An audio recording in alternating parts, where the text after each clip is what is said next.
राजस्थान में थार रेगिस्तान की सुनहरी रेत के बीच स्थित राजसी लालगढ़ पैलेस शाही भव्यता और जटिल स्थापत्य कलात्मकता के बीते युग का प्रमाण है। इतिहास, संस्कृति और मानवीय सरलता के धागों से बुनी इसकी कहानी एक रेगिस्तानी नखलिस्तान की एक ज्वलंत तस्वीर पेश करती है, जहां सभी बाधाओं के बावजूद समृद्धि खिलती है। साल था 1896 और बीकानेर के युवा शासक महाराजा गंगा सिंह ने अपने खत के अनुरूप एक महल का सपना देखा था। मौजूदा जूनागढ़ हालांकि इतिहास में डूबा हुआ है, इसमें 20वीं सदी के राजाओं के लिए वांछित आधुनिक सुविधाओं और विशालता का अभाव था। इस प्रकार ब्रिटिश रीजेंसी के मार्गदर्शन में एक भव्य परियोजना की कल्पना की गई, जो लालगढ़ पैलेस का निर्माण था। ब्रिटिश वास्तुकार सर सैमुअल स्विंगटन जैकब को महाराजा के दृष्टिकोण को जीवन में लाने का काम सौंपा गया था। उन्होंने उभरती हुई इंडो सार्सेनिक शैली को अपनाया, जो राजपूत, मुगल और यूरोपीय वास्तुशिल्प तत्वों का एक अनूठा मिश्रण था। परिणाम लाल बलुआ पत्थर की एक उत्कृष्ट कृति इसकी जटिल नक्काशी रेगिस्तानी हवा के नाजुक लेस वर्क की नकल करती थी। विशाल महल परिसर 2 केंद्रीय प्रांगणों के चारों ओर घूमता है। पहला विंग लक्ष्मी निवास 1902 में बनकर तैयार हुआ, जिसने अपने उत्कृष्ट नक्काशीदार मेहराबों और झरोखों के साथ स्थानीय कारीगरों की एक प्रतिभा को प्रदर्शित किया। शेष 3 विंग दरबार हॉल, गंगा निवास और अनुपम महल ने भी इसका अनुसरण किया। प्रत्येक ने अपने पहनावे में अलग आकर्षण जोड़ा।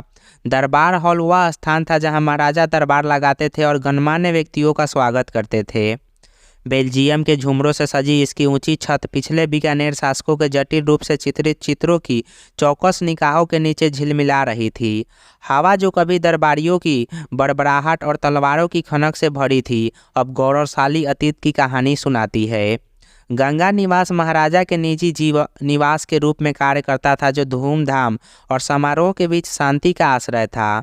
इटालियन संगमरमर के फर्श और बर्मा सागौन के फर्नीचर से सुसज्जित इसका भव्य आंतरिक भाग इसके शाही निवासियों के परिष्कृत स्वाद को दर्शाता है। आज भी आगंतुक महाराजा के निजी सामानों की झलक देख सकते हैं, जो उनके निजी जीवन के झलक पेश करते हैं। अनुपम महल, जिसका अर्थ है अतुल्य महल, वास्तव में लालगढ़ के मुकुट का एक गहना था। इसकी बारीक नक्काशीदार पत्थर की कारीगरी, जटिल दर्पण का काम और रंगीन कांच की खिड़कियां अंदरूनी हिस्सों को रंगों के बहुरूप दर्शक से भर देती है। यह आश्चर्यजनक विंग जनाना महिलाओं के क्वार्टर के रूप में कार्य करता था और इसके एकांत आंगन शाही महिलाओं के बीच साझा की जाने वाली हंसी, प्यार और शांत क्षणों के रहस्यों को फुसफुसाते थे। लालगढ़ पैलेस की कहानी सिर्फ वास्तुशिल्प चमत्कारों और शाही वैभव के बारे में नहीं है, यह उन कुशल कारीगरों के समर्पण का भी प्रमाण है जिन्होंने महाराजा के सपने को आकार देने में अपना दिल और आत्मा लगा दी थी।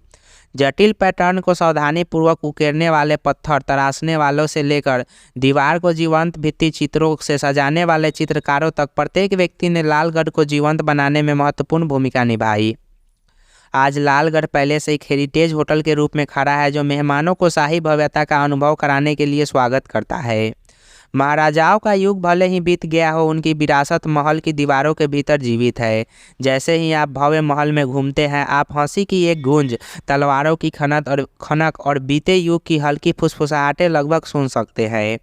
लालगढ़ पैलेस सिर्फ एक इमारत से कहीं अधिक है, यह मानव रचनात्मक सांस्कृतिक विरासत और राजस्थान की अस्थायी भावना का प्रमाण है। इसकी कहानी पत्थर पर उकेरी गई और रेगिस्तानी हवा में फुसफुसाती हुई आज भी मोहित करती और प्रेरित करती रहती है।